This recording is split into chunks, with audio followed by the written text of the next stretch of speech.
Lucas capítulo 10, verso 25, diz assim: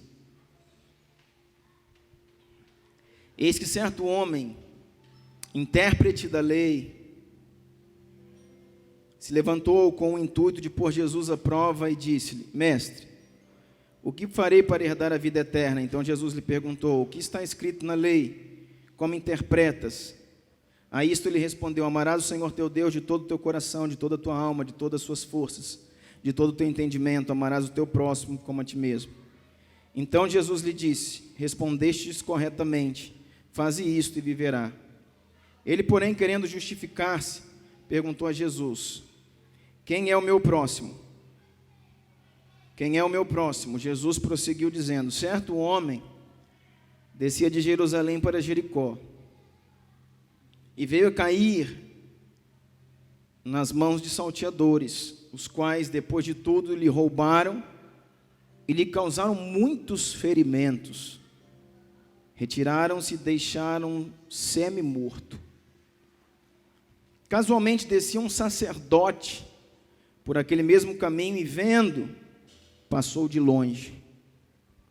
Semelhantemente, depois um levita vinha descendo por aquele lugar e também passou de longe. Certo samaritano que seguia o seu caminho passou por perto e, vendo, compadeceu-se dele. Chegando-se, pensou-lhes os ferimentos, aplicando-lhe óleo e vinho, colocando sobre o seu próprio animal, levou-o para uma hospedaria e tratou dele. No dia seguinte tirou 2 denários, entregou ao hospedeiro, dizendo: Cuida desse homem, e se alguma coisa gastares a mais, eu te indenizarei quando voltar. Qual desses 3 parece ter sido próximo do homem que caiu nas mãos dos salteadores? Amém? Querido, esse é um tempo que nós precisamos entender algumas coisas.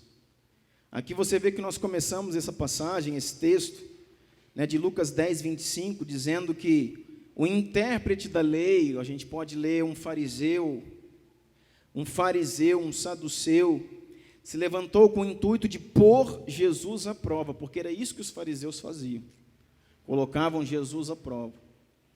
Os fariseus era a religião daquela época, homens que detinham a lei, mas que não tinham a revelação. Não tinham a revelação, tinham a lei, mas não tinham a revelação. E diz aqui que eles colocaram Jesus à prova, começou a perguntar uma série de coisas, e Jesus conta uma parábola, que um homem foi assaltado, espancaram ele, e deixaram ele quase morto. E no lugar onde ele estava morto, vinha descendo um sacerdote. Quem que é o sacerdote? Sacerdote somos nós, que ministramos no altar do Senhor. Sacerdote também é você, sacerdote que Jesus te fez sacerdote. Amém? Alguém que conhecia a palavra e vendo aquele homem quase morto ali, gemendo, machucado, ferido, ele passou de largo, ou seja, ele falou assim: poxa, que pena, né? Coitado desse homem. E foi embora. Aí diz ali que depois de um tempo veio um levita, e o homem estava lá quase morrendo, machucado, ferido, largado à beira do caminho. Passou um levita, foi olhando. Quem que são os levitas? Os levitas da época eram aqueles que ministravam no altar do Senhor, que ministravam, que cuidavam, era a tribo que cuidava de toda a parte eclesiástica, de todo o suprimento. Eram os levitas. Hoje nós chamamos de levitas todos aqueles que servem ao Senhor no templo, não só na música, mas qualquer um que serve em relação a qualquer coisa. Todo obreiro é um levita. Amém? E também passou de longe. E diz aqui que veio um samaritano. O samaritano era um povo que eles eram brigados. Os samaritanos, eles eram brigados com os judeus. Os samaritanos, eles não se davam. Era um homem que, entre aspas, era um gentio, era alguém que não tinha a fé que nós temos. Diz que ele encontrou aquele homem ali, pegou aquele homem, se compadeceu dele, cuidou das suas feridas, passou vinho, passou óleo, levou aquele homem para uma estrebaria, ou para um hotel, ou para um lugar. Estrebaria foi Jesus, né? Que foi uma outra coisa. Levou aquele homem para um hotel, uma pensão, para algum lugar que ele pudesse ser cuidado, colocou ele ali, ele passou a noite. No dia seguinte, aquele homem acordou cedo, pagou a noite que ele já tinha ficado e disse assim para o dono da pensão: eu vou viajar, eu sou um viajante, tenho que ir, mas cuida dele. Não deixe que nada falte a esse homem. Se ele precisar de qualquer coisa, dê para ele, está na minha responsabilidade, na minha conta. Quando eu voltar na minha viagem, eu passo aqui e acerto a conta dele. Amém? E aí, pastor, querido, é tempo da igreja entender isso, que todo aquele que se compromete com a obra vai ter que sustentá-la. É tempo da gente entender que todo mundo que se compadeceu em fazer algo não passou de largo, mas aquele que chegou e comprou aquela briga, aquele que chegou ali e se envolveu, aquele que entrou na luta junto, ou seja, foi o único que pegou o homem, tratou das suas feridas, colocou ele ali na sua carruagem, levou ele, deu abrigo, ele se comprometeu com o serviço, ele se comprometeu em ajudar aquele homem, ele amou, ele cuidou daquele homem, mas não adiantava ele pegar e botar ele lá na pensão e falar assim: cuida dele aí que eu estou indo. O homem ia olhar para ele e falar: cuida você. Você que arrumou esse homem aí na beira do caminho, vem trazer para mim cuidar? Cuida você. Porque muitas vezes é isso que nós chamamos de ação social, irmãos. Pegar pessoas num lugar, no outro, e empurrar na responsabilidade de alguém. Isso não é ação social, querido. Isso não é cuidar do próximo. Isso não é sustentar a obra. Quando eu compro uma ideia, quando eu estou junto, quando eu me envolvo, eu vou ter que sustentar a ideia que eu me envolvi. Eu vou ter que gastar os meus recursos com aquilo. Foi aquilo que o samaritano fez. Ele foi lá, primeiro ele parou, olhou, se compadeceu do homem, parou a sua viagem, parou os seus negócios, gastou tempo com aquele homem, curou suas feridas, colocou ele num lugar e disse: esse homem está na minha responsabilidade, eu vou pagar por ele, até que ele fique bom. O que ele precisar, remédio, comida, pode ajudar ele, quando eu voltar eu pago. Isso é obra de Deus, querido. E aqui fala de um samaritano, e a gente pode levar para a prática daquilo que a gente vive. Tem muita gente que não segue a fé que a gente segue, que não vive aquilo que a gente vive, irmãos, fazendo isso mais do que a gente faz.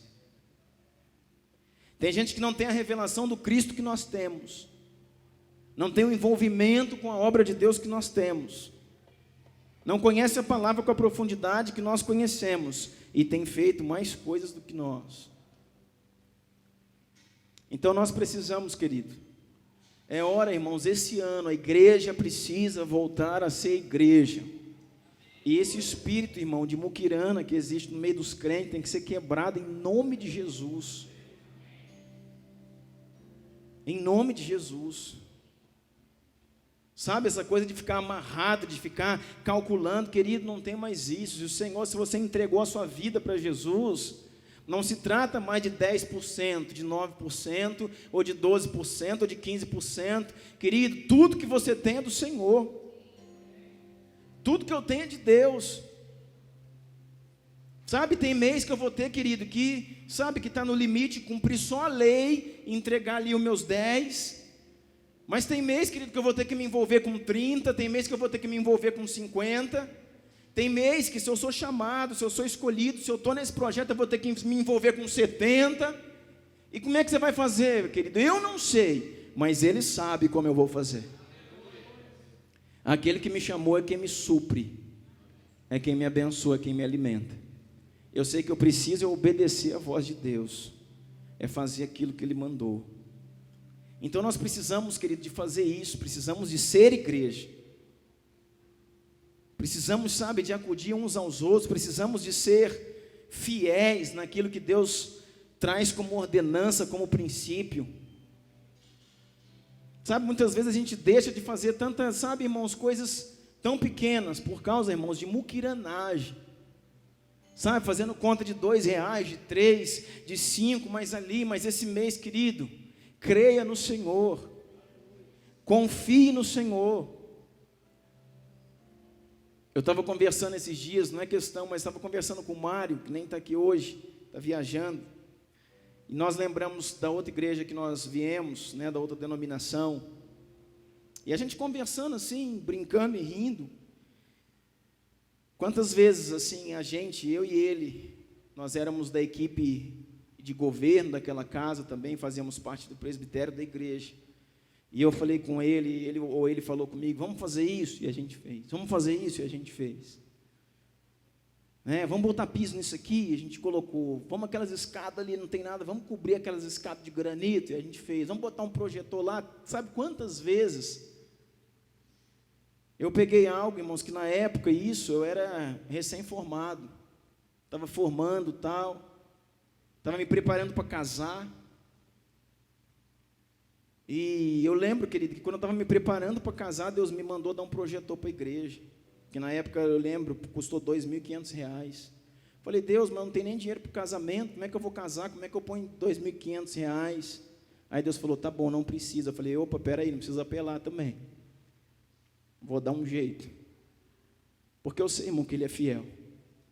E eu coloquei lá o que Ele pediu, e Ele supriu o meu casamento melhor do que eu pensava que poderia ser. Querido, não seja amarrado. Sabe, nós temos que ministrar mais isso. Às vezes a gente vai falar sobre oferta, fica meio assim, como lá diz o Bertelli, né, meio frouxo. Nós temos que entender, querido, como diz o Bertelli mesmo, que Mamon se vence com um cruzado de esquerda.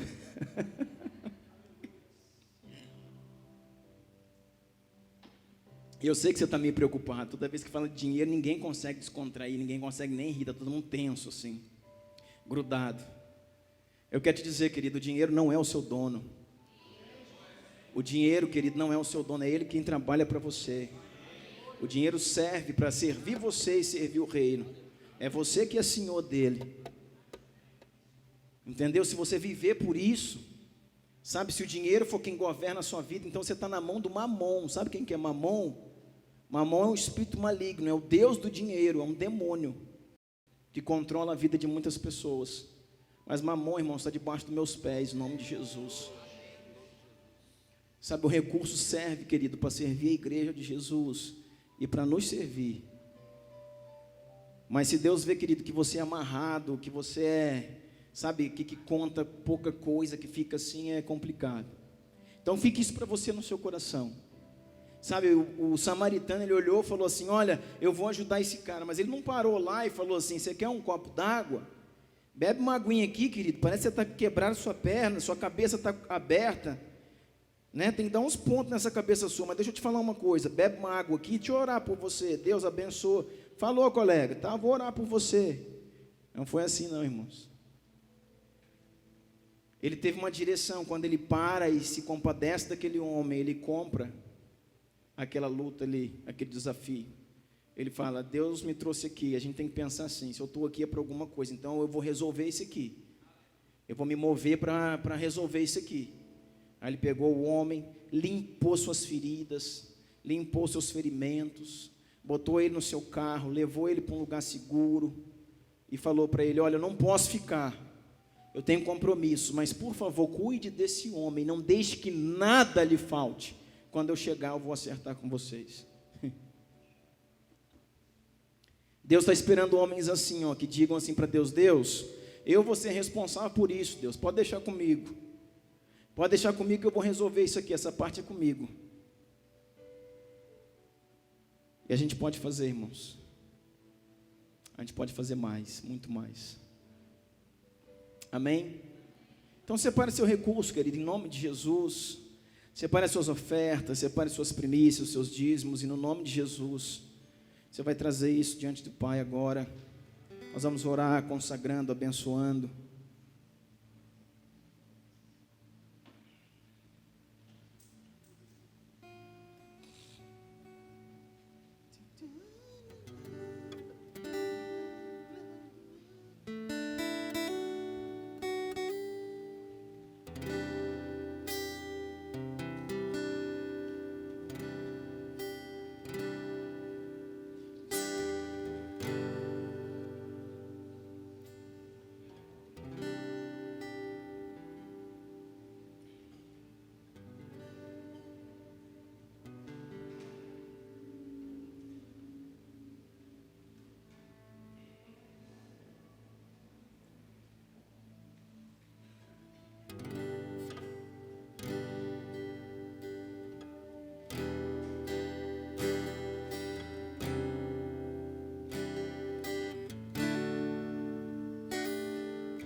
Te adoramos, Pai. Obrigado, Jesus, por essa noite. Obrigado, Deus, pelo Teu cuidado, pelo Teu carinho. Obrigado, Deus, por tudo aquilo que vivemos, passamos e atravessamos, Pai. Eu sei, Pai, em quem tenho crido. Eu sei, Pai, que o Senhor, Pai, está no controle de todas as coisas, Deus. Guarda a nossa vida, a nossa casa, guarda nossos filhos, guarda o nosso casamento, guarda nossos recursos, nossa profissão. Guarda tudo aquilo que temos, Pai. Em nome de Jesus, guarda tudo aquilo que temos, Pai. Cuida de nós, Espírito Santo. Em nome de Jesus. Amém. Amém?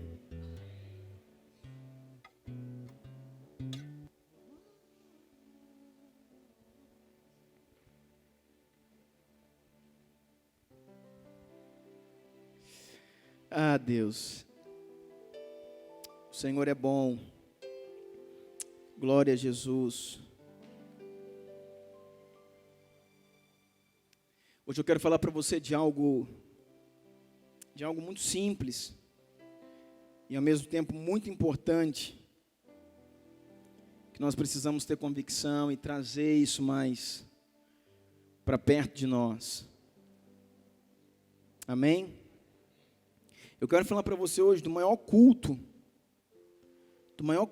que teve aqui, talvez na palavra do Senhor, pelo menos no Novo Testamento, a maior expressão de culto, o culto mais avivado que teve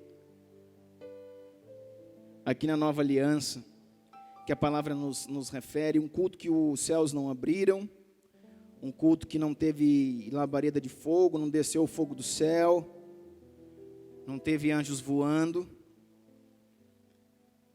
mas foi um culto, querido, um culto tremendo. E eu quero que você abra comigo em Lucas capítulo 7, verso 36. Lucas 7, 36.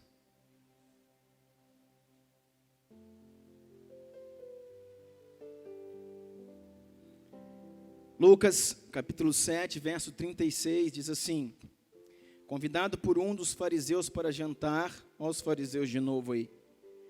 Convidado por um dos fariseus para jantar, Jesus foi à casa dele e reclinou-se à mesa. Ao saber que Jesus estava comendo na casa do fariseu, certa mulher daquela cidade, uma pecadora, trouxe um frasco de alabastro com perfume. Trouxe um frasco de alabastro com perfume. Em algumas traduções diz com unguento precioso, outras traduções diz com nardo.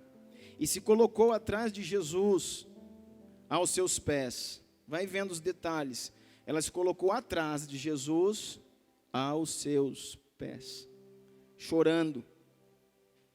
Começou a molhar os pés com suas lágrimas, depois enxugou com seus cabelos, beijou e ungiu com perfume.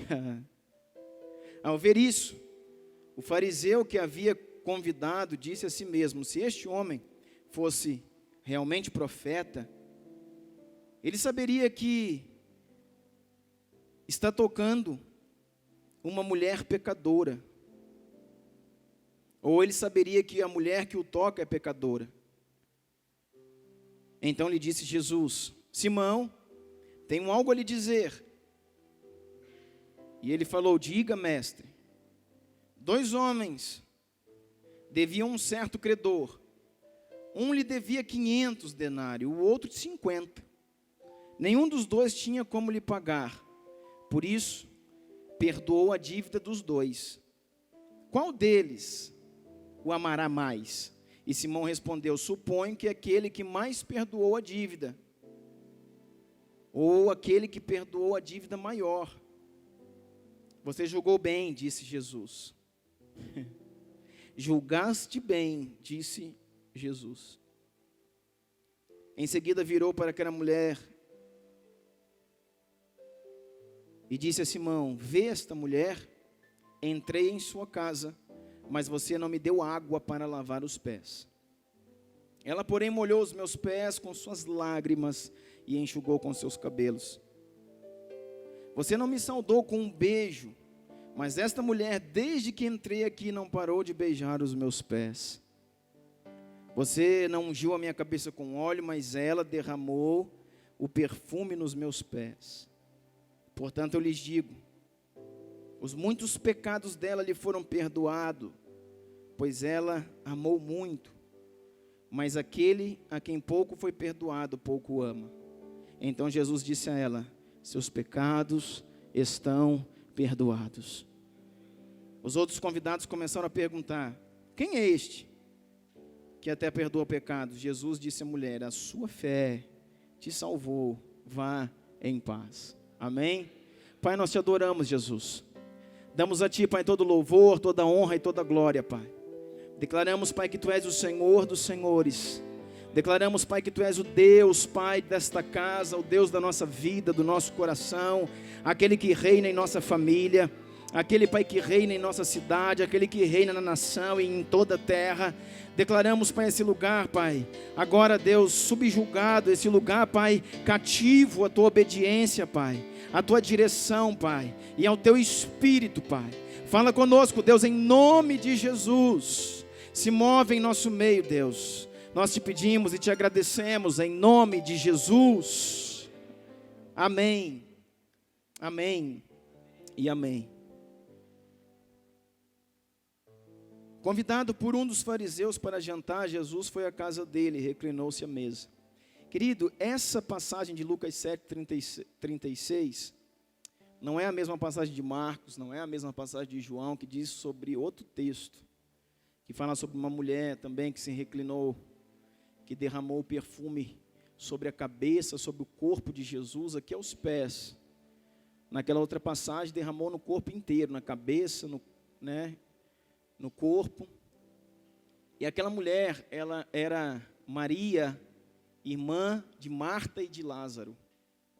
E naquela ocasião, ele estava numa ceia na casa de Simão, um ex-leproso. E os textos são tão parecidos porque acontece praticamente o mesmo episódio na casa de um homem que também se chama Simão. Só que esse aqui é o Simão e ele é um fariseu, ou seja, é um intérprete da lei.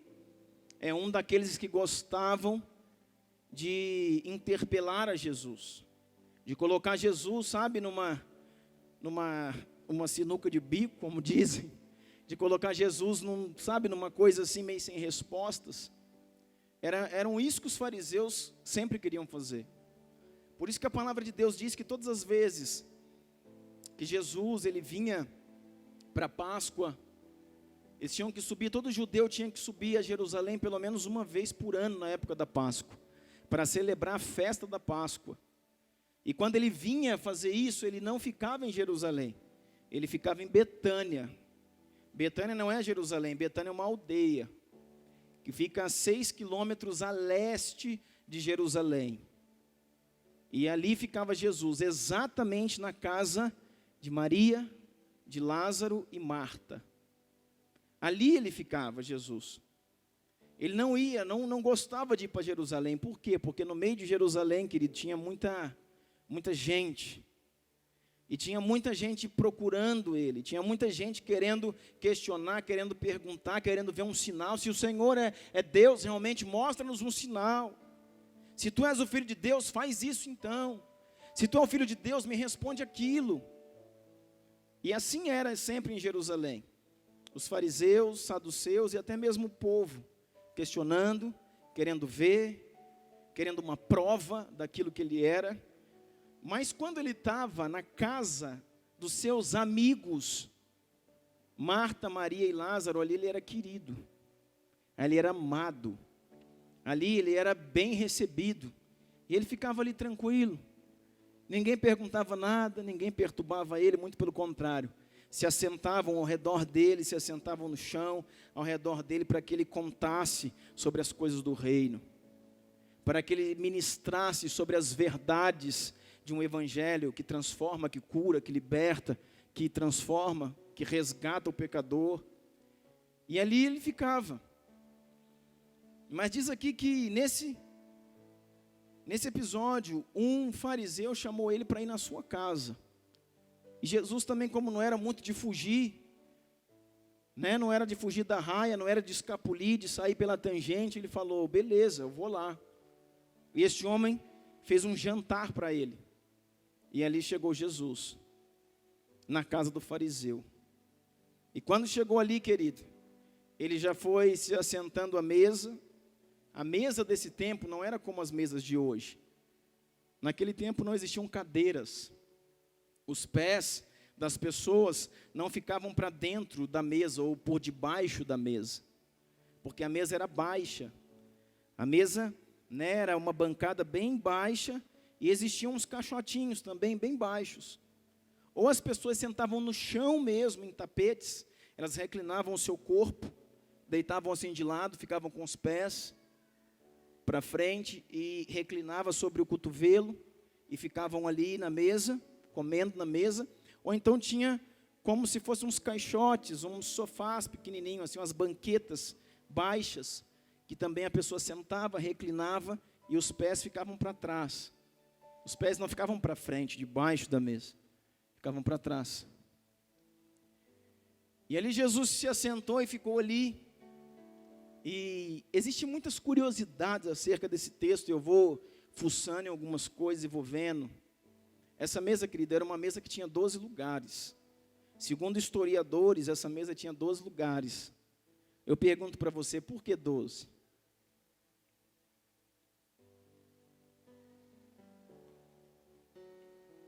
Vamos, vem comigo. Me ajudem. Por que 12? Por que, Gabriel? Você que é um doutor em divindade.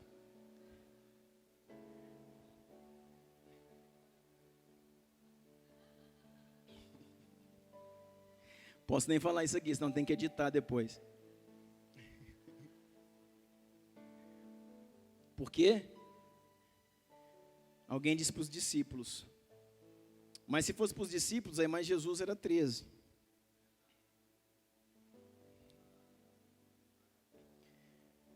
Ó, falou sobre 12 tribos de Israel. Ó, e o povo já, os teólogos de plantão já estão começando a fluir. Mas não era isso não, querido. Até mesmo a questão do governo de Jesus, ele ter escolhido 12 homens. Estudando esses dias e lendo a respeito, eu aprendi algo extraordinário. Porque muitos falam a respeito dos 12 que caminhavam com Jesus, 12 discípulos, 12 apóstolos. E falam que esses 12 é porque 12 é um número de governo, e por isso Jesus chamou 12, porque era o governo. Outros falam que eram por causa, representando as 12 tribos de Israel. Outros falam por causa que eram as 12 portas da Nova Jerusalém. Mas não é nada disso. A lei antiga declarava como lei, era estabelecida, manifesta como lei, para que você abrisse a lei, a escritura, que no tempo de Jesus já existia, né, a antiga aliança, o Antigo Testamento, ou seja, a lei e os profetas, aquilo que Moisés escreveu e que os profetas haviam deixado, ou seja, o Pentateuco, né, e os profetas, para que você pudesse abrir a lei e questionar a respeito de qualquer coisa. Não era como nós fazemos hoje aqui.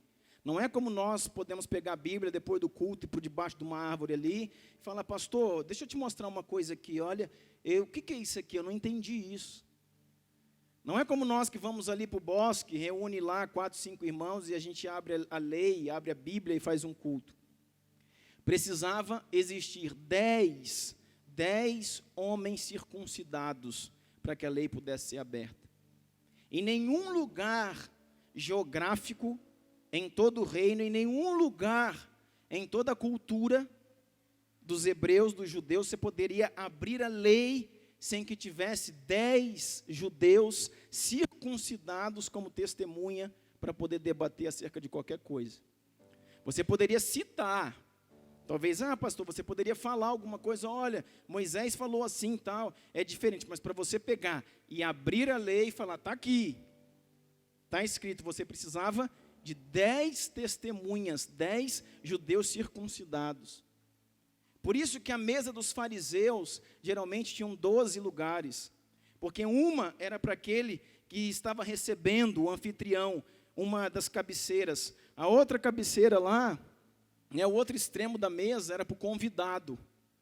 E tinha 10 lugares, 5 de cada lado, para aqueles que seriam testemunhas daquilo que seria interpelado, daquilo que seria dito, daquilo que seria debatido. Tinham que ter 10 testemunhas. E esse homem, querido, ele era um doutor da lei, ele era um fariseu. E ele não chamou o Senhor ali com o objetivo de adorá-lo. Ele não chamou o Senhor ali porque estava apaixonado por ele. Não foi como Nicodemos, que também era um fariseu, mas já tomado pelo Espírito de Deus, foi falado esses dias aqui sobre ele, mas já com o coração já começando a ser quebrantado pelo Espírito de Deus, né? Começou a se aproximar do Cristo. Não, esse fariseu era um daqueles que queria questioná-lo, que queria pegar ele pelo pé, que queria deixá-lo sem saída. Então esses lugares à mesa não eram para os discípulos, eram para isso. E por isso também Jesus escolheu 12. Aí você fala assim: ué, pastor, mas o senhor não está falando que é 10? O Senhor sabia, querido, que muitas vezes dentre eles, um que era mais incrédulo não estaria. E o Senhor também sabia que muitas vezes entre eles, ou pelo menos a partir de um período, um que o negaria também não estaria. Mesmo que depois ele entraria outro no lugar dele, de Judas, né, como foi Matias. Mas por isso, o Senhor escolheu os seus discípulos, para que sempre tivesse pelo menos um número base, um número mínimo, de quando fosse abrir a lei, para explicar a lei, para poder falar sobre qualquer coisa, tivesse as suas testemunhas com ele. Amém? E aqui ele chega nesse lugar. Jesus, quando chegou aqui, se assentou, e diz que, irmãos, uma doida entrou no recinto. Entrou uma mulher aqui sem ser convidada, sem ser chamada. Ela adentrou aquelas portas, diz a Bíblia, que sabendo que Jesus Cristo de Nazaré, sabendo ela, ficou sabendo, sabe Jesus, aquele, o Filho de Deus, ou pelo menos que dizem que é o Filho de Deus, que faz esses milagres por aí todo. E ela diz: sim, eu tenho acompanhado ele.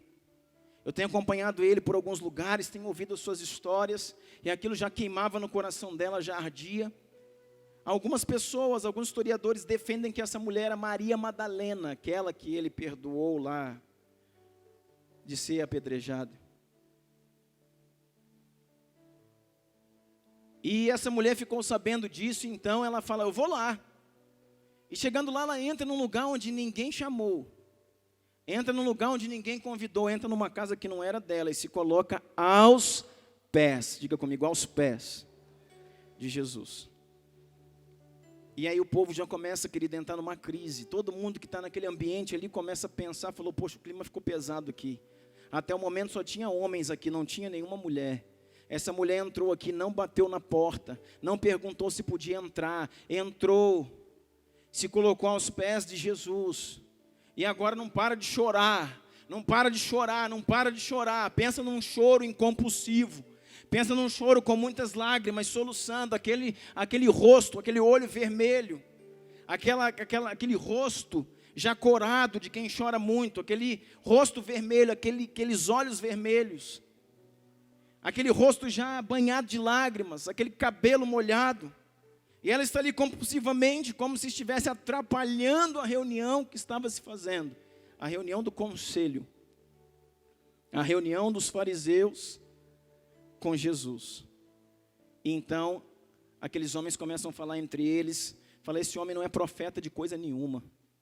Que se esse homem fosse um profeta, se esse homem fosse filho de Deus, ele saberia que essa mulher é uma pecadora, que essa mulher é uma prostituta.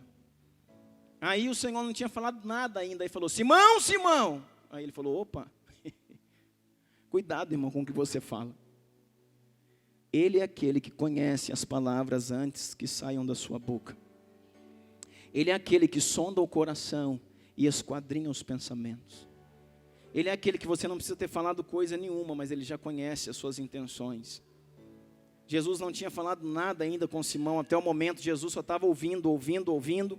Mas quando Simão pensa, Quando Simão pensa com ele, olha, esse tal de Jesus que chamam de Cristo não tem nada com Deus. Aí ele chega e fala, Simão, Simão, é contigo a guerra agora. Pensa no susto que esse homem não levou. E todas as vezes que Jesus falava 2 vezes, irmãos, é porque vinha bomba. Todas as vezes na Bíblia, pode ler, que Jesus chamava um nome 2 vezes, a coisa ia ficar complicada. Simão, Simão, aí ele, coração vem na boca, falou assim, um credor tinha 2 homens que deviam a ele. Um devia 500 denários e o outro devia 50. E nenhum dos 2 tinha dinheiro para pagar. Sabe o que o credor fez? Perdoou os 2. E quem que ele mais amava, esse credor? E Simão pensou e falou assim, eu acho que ele amava mais aquele que devia mais do que o que devia menos. E o Senhor falou assim, julgaste bem. Porque falou assim, da primeira vez você julgou mal. Agora você está julgando bem. Julgaste bem. Julgaste bem. Está dizendo, aquele que tem mais pecado, querido. O Senhor se move mais de compaixão para com ele, para poder restaurá-lo. Sabe o que eu quero dizer para você, querido? Aí vem uma coisa que, na verdade, eu quero entrar com você agora, nesse pensamento aqui. E ele falou assim, olha, Simão, deixa eu te falar uma coisa. Eu vim para a sua casa. E quando entrei nesse lugar, você não me deu água para lavar os pés. Quando entrei nesse lugar, você não me deu o beijo, o ósculo. Quando entrei nesse lugar, você não me ungiu a cabeça. Mas essa mulher, aquilo que você não fez, ela está fazendo. A água que você não me deu para lavar os meus pés, saem do seu interior. E os meus pés estão sendo lavados. O beijo que você não me deu, ela não cessa de me beijar os pés. Ela não cessa de me beijar os pés. A unção que você não me deu quando eu entrei aqui, ela está me ungindo com, não é uma pitada na testa, com um vaso, uma jarra de alabastro, que ela quebrou e derramou o seu perfume. Sabe o que eu quero dizer para você, para que você entenda o que eu quero falar aqui nessa noite? Irmãos, todas as vezes que eu venho para um culto como esse, existe uma expectativa no meu coração em relação a Deus. Eu não sei se existe no seu. Sabe, eu acho que no nosso coração existe uma expectativa. Como vai ser? O que Deus vai fazer? O que Deus vai fazer? O que Ele vai liberar? Né? Por mais que a gente não corra atrás disso, a gente pensa assim, será que aquilo que eu pensei, que eu pedi, será que não é hoje que eu recebo? Alguns espirituais, podem falar, não, nunca pensei isso. Mentira, irmão, você pensa isso sim. E eu vou te falar, querido, não é pecado você esperar algo de Deus. Muito pelo contrário, pecado é esperar coisa dos homens. Se tem alguém que eu preciso esperar algo, é do meu Pai. Daquele que vive, daquele que reina, daquele que governa, daquele que é dono de todo o ouro e de toda a prata. E é dele que eu espero alguma coisa. O complicado para nós, que nós falamos aqui, são as motivações que o nosso coração tem para buscá-lo, para servi-lo. Mas, querido, seguindo a Deus da forma certa, do jeito certo, Deus vai nos dar aquilo que buscamos, aquilo que esperamos. Mas voltando, fechando aspas e voltando para aquilo que eu estava dizendo, existe uma expectativa no nosso coração. A gente começa a se arrumar, pelo menos eu sou assim. Aí vou lá, vejo a roupa que eu vou colocar, vejo tal, penso. Fico pensando como é que vai ser o louvor, qual vai ser a equipe que vai tocar, que será? Irmão, eu penso isso.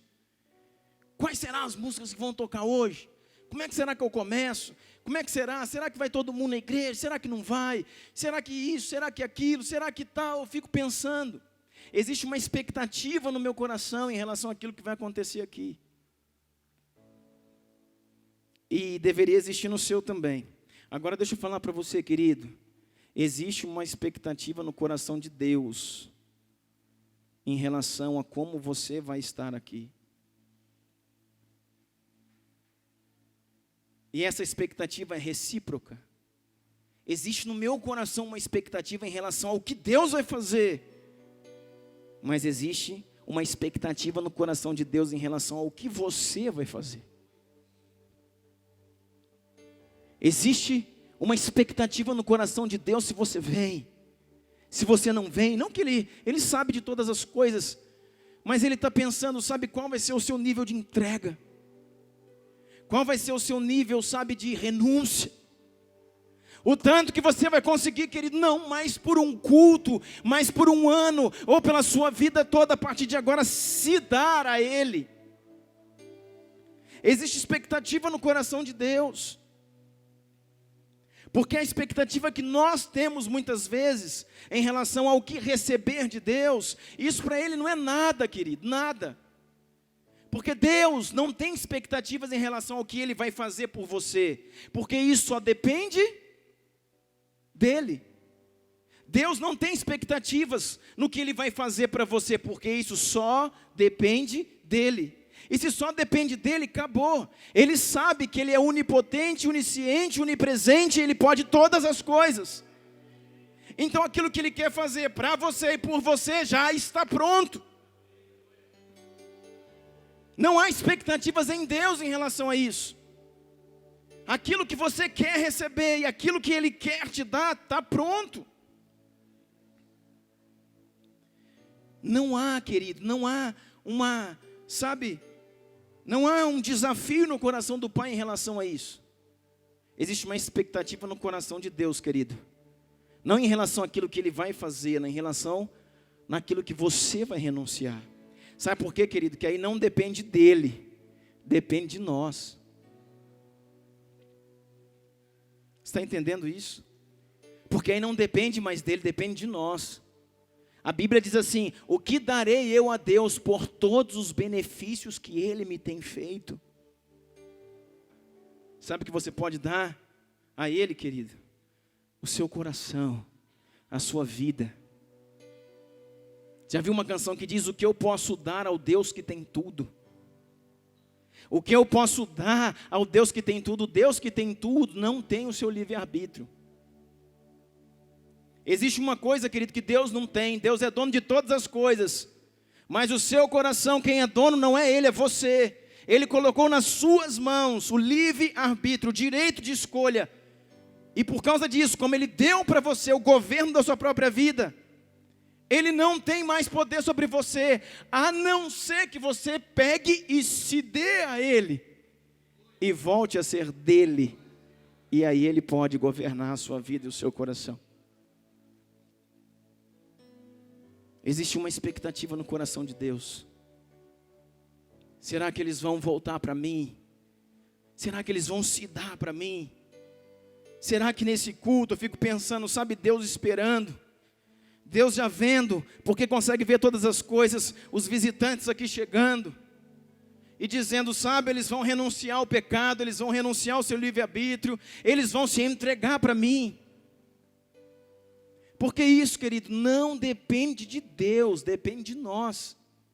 Então tem algo, olha aqui para mim, presta atenção em nome de Jesus. Tem algo para acontecer aqui que não depende de Deus. Tem algo para acontecer aqui que só depende de mim e de você. Tem algo para acontecer aqui que só depende da minha entrega. De quanto eu estou disposto a renunciar a minha vida, a minha vontade, o meu livre-arbítrio para me dar a Ele. E essa é a expectativa do coração de Deus. Então eu venho para o culto, irmãos. Eu venho para o culto com uma expectativa. Como vai ser? O que vai acontecer? O que Deus vai fazer? Como Ele vai romper? Como Ele vai se manifestar? Será que Ele vem como um vento? Será que Ele vem como uma brisa? Será que Ele vai relampear hoje lá? Será que vai ter fogo? Como vai ser? Eu venho com essa expectativa.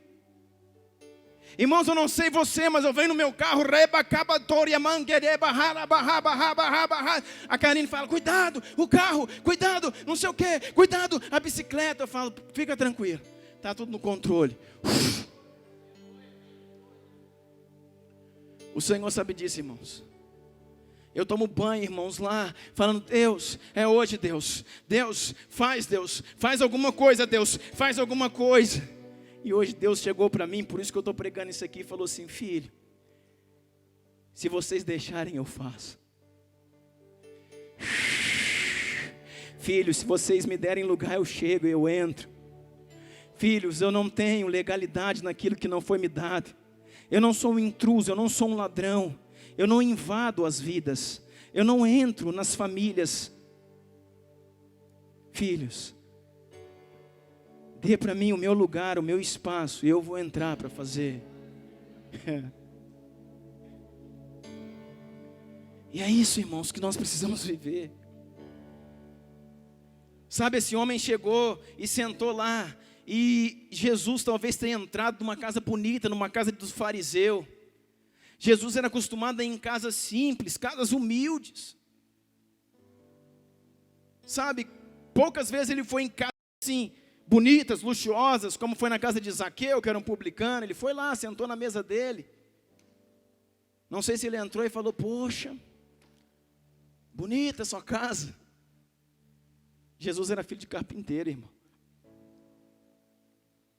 Sabe, agora ele sentou na mesa de um fariseu e viu toda aquela pompa, toda aquela coisa, aqueles tapetes, sabe, tapetes da Pérsia, sabe, aquela mesa bonita, aquela coisa, e ele sentou lá, e é igual eu falo para você, querido, mas sabe que existia dentro dele uma angústia, eu tenho certeza disso. Eu conheço o coração do meu Senhor. Existia um vazio dentro dele, existia, sabe, uma lacuna aberta, ele dizendo: pois é, o que eu vim fazer aqui? O que esses homens querem de mim? Querem ver os meus sinais, querem ver os meus milagres, querem que eu prove que eu sou filho de Deus. E ali ele foi. E até, querido, o básico que precisava ter feito era lei. E o Senhor conhecia a lei. Por quê? Porque ele era um hebreu. Ele era um judeu da tribo de Judá. Ele conhecia a lei. Ele falou: olha, quando entra dentro de uma casa alguém que reconhecem a unção, ou seja, um rabino, e era isso que Jesus era. Essa pessoa precisa ser ungida. Ungida como, pastor? Existia um vidro de azeite de oliveira, azeite virgem de oliveira, o verdadeiro azeite, aquele bem grosso, parece um mel. Sabe, da azeitona prensada que ficava lá. E quando alguém entrava numa casa, e esse homem era alguém que reconhecia, aquela casa reconhecia que ele era um ungido, ou seja, se um rabino entrasse naquela casa, se um outro fariseu entrasse naquela casa, alguém que tinha autoridade, esse azeite era pincelado na testa, esse azeite era pincelado aqui, ó, no polegar direito, esse azeite era pincelado no pé direito e no lóbulo direito da orelha. O lado direito, o lado da autoridade, o lado das mãos que liberam a bênção da primogenitura. O lado de que o sumo sacerdote de Israel levantava as mãos e dizia: mais um ano, depois do Yom Kippur, graça e paz sobre todos os povos, vocês estão livres por mais um ano. O sumo sacerdote liberava a bênção, a mão que os pais abençoavam os filhos. Então ele tinha que ser ungido, ungir a testa, ungir a orelha, ungir aqui e ungir os pés. Ungir o polegar e os pés, direito. Só que ele entrou e ninguém ungiu nada. E ele se assentou naquela mesa, e eu acho que antes de vir refeição, antes de vir qualquer coisa, ele ficou pensando, dizendo: sabe de uma coisa? Ninguém me reconhece nesse lugar. Sabe de uma coisa? Esse lugar talvez seja o lugar mais chique que eu já entrei. O lugar mais bonito cerimonialmente. Eu nunca vi bancos tão arrumados, eu nunca vi uma mesa tão bem posta. Só que não existe nesse lugar adoração, não existe reconhecimento. Sabem, aqui ninguém me reconhece, aqui não tem nada. Ele ficou lembrando que chegou lá, eles andavam longas viagens de sandália, e tinha muita poeira naquela época, chegavam com os pés encardidos, empoeirados, e precisava de água para lavar os pés. E isso era lei. Isso era lei, que quando um visitante chegava na sua casa, ele não entrava com os pés sujos. Ele não entrava com os pés sujos, ele tinha que lavar os pés, e tirar a poeira dos pés, e também lavar o rosto. Isso era a lei. E ele falou: olha como é que meus pés estão empoeirados. E talvez ele tenha olhado para os pés daqueles que estavam no seu redor, para os fariseus que ali também estavam, para o pé do anfitrião da casa, e veja um pé limpo. O não reconhecer, querido, a autoridade, o poder, a unção que há em Jesus. Ele estava perguntando assim: olha, a lei manda que quando a gente chega numa casa, o anfitrião tem que beijar. Por isso que Paulo falou: beijai o seu irmão com ósculo santo. Beija no rosto. Sabe o que isso quer dizer, querido? É um sinal de aliança, um beijo no rosto. Quando você beija alguém no rosto, você está com o pescoço reto. Você não quebra o pescoço para dar esse beijo na face.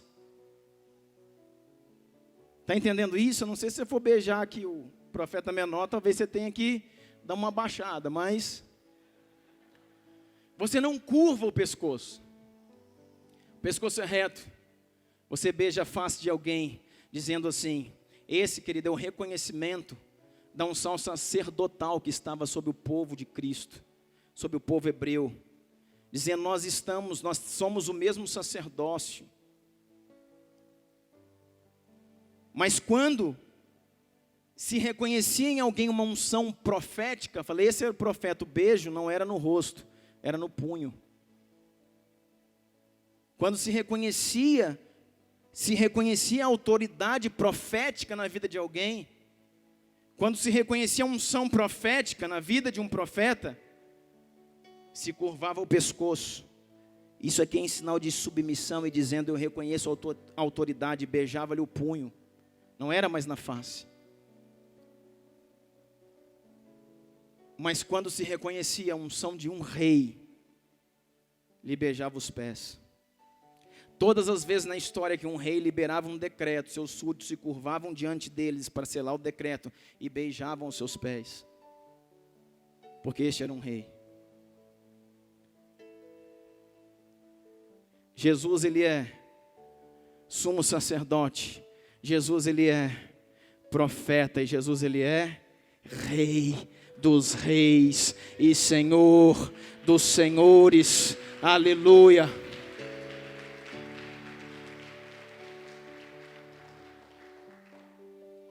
O que aquela mulher fez?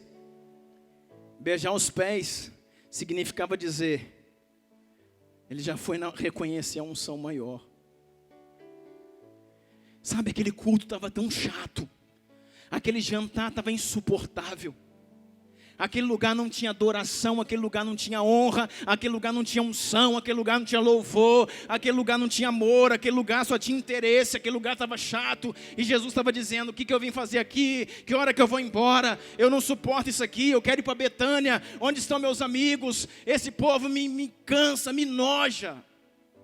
E de repente, bum! A porta abriu e entrou uma doida lá dentro. E ela já foi chorando, já foi caindo, e foi aos pés dele chorando, chorando e chorando. E Jesus fez assim, ó. O culto começou. O culto começou. Alguém entendeu alguma coisa? Alguém entendeu alguma coisa? O culto começou. Jesus falou: o culto começou. E ela começou, querido, a água que tinham que ter dado para ele lavar os pés, a água que tinha que ter dado para ele lavar os pés, e que não deram. Aquela mulher falou: eu vou lavar os teus pés, meu rei. Eu lavo os teus pés. Eu não tenho água aqui, não trouxe. Não tenho acesso a águas externas. Não tenho acesso à água da torneira dessa casa. Eu não tenho acesso à cozinha dessa casa. Mas dentro do meu coração eu tenho água. Água interna, pelo teu espírito que já está me comovendo. E ela começou a chorar.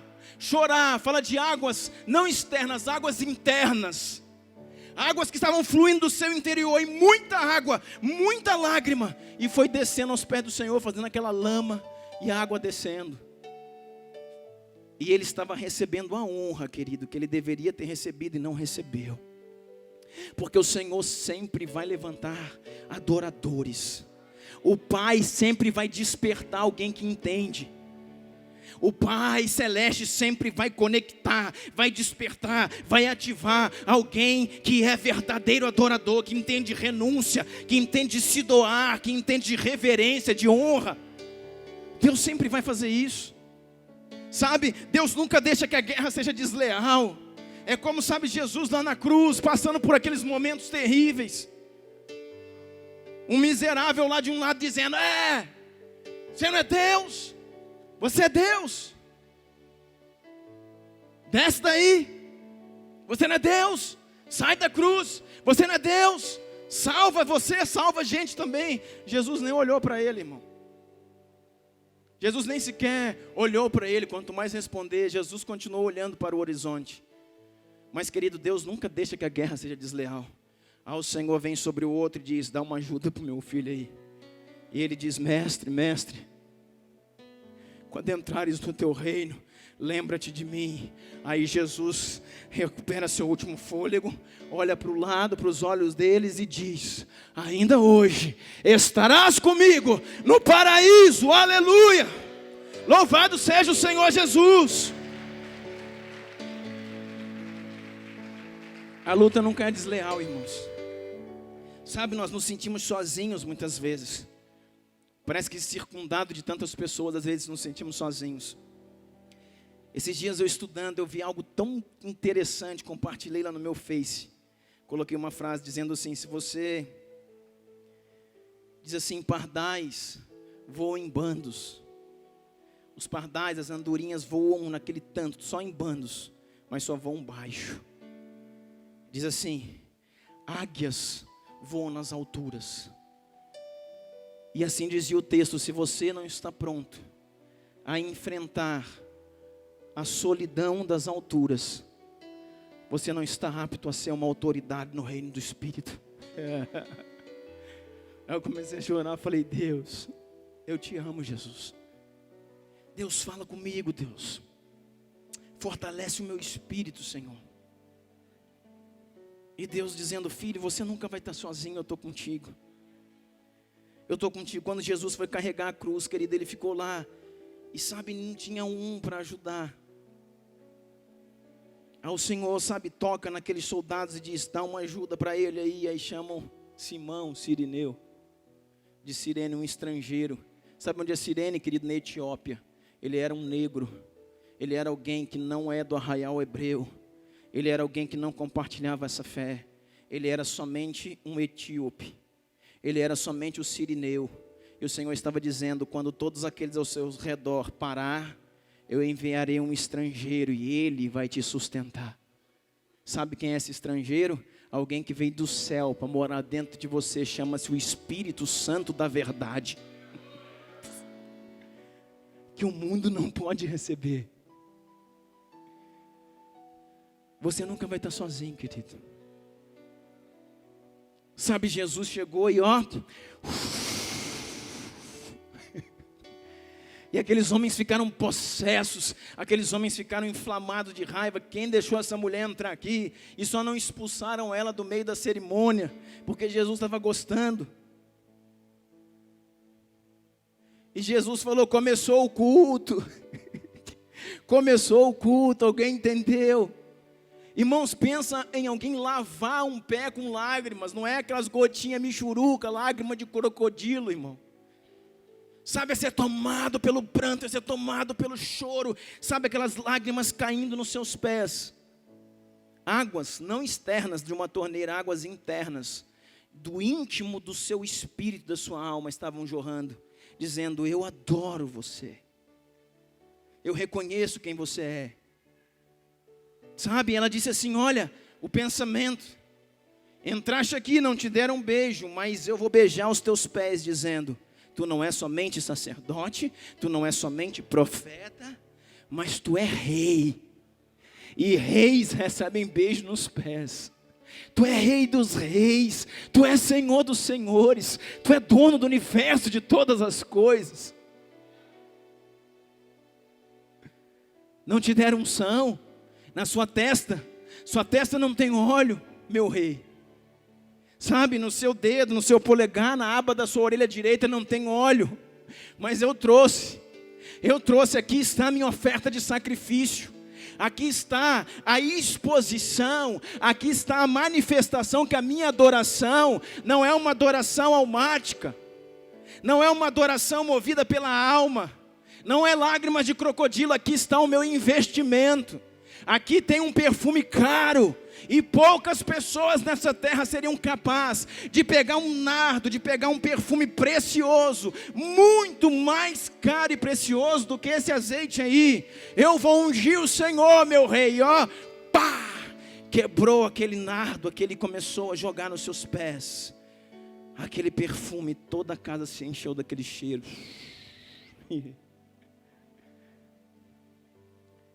Naquela noite houve culto, talvez o maior culto que o Novo Testamento relata. Naquela noite houve a revelação de uma mulher que ele era o Messias. Naquela noite houve a atitude de se quebrantar aos pés de alguém que é o Messias.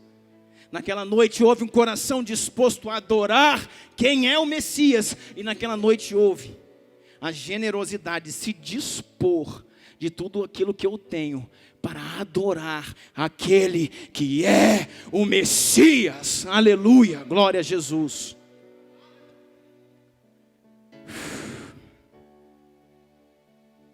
Revelação, adoração, reverência,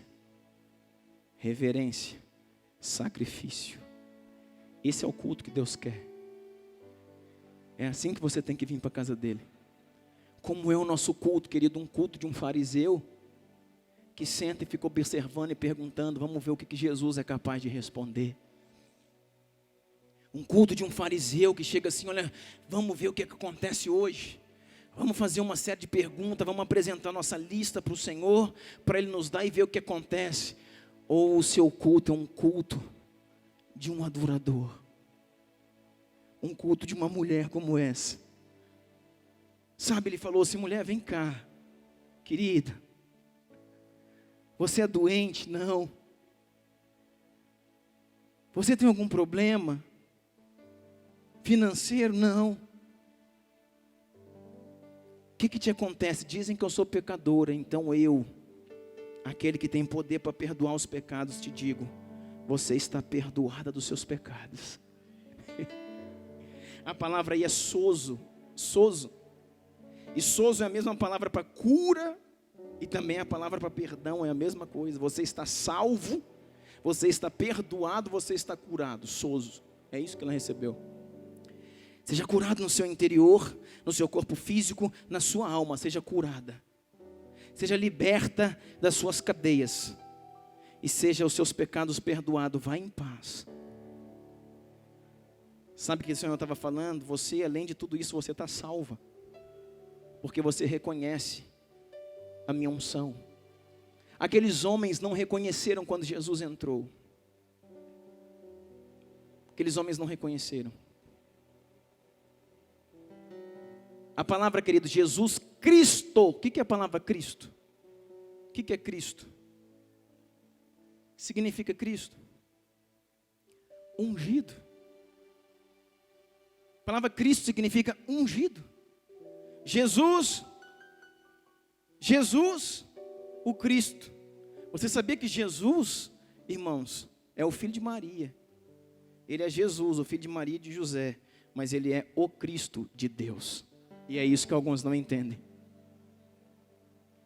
Ele é filho de José e de Maria. Ele estava ali em carne. Mas ele é o ungido de Deus. Jesus, o Cristo.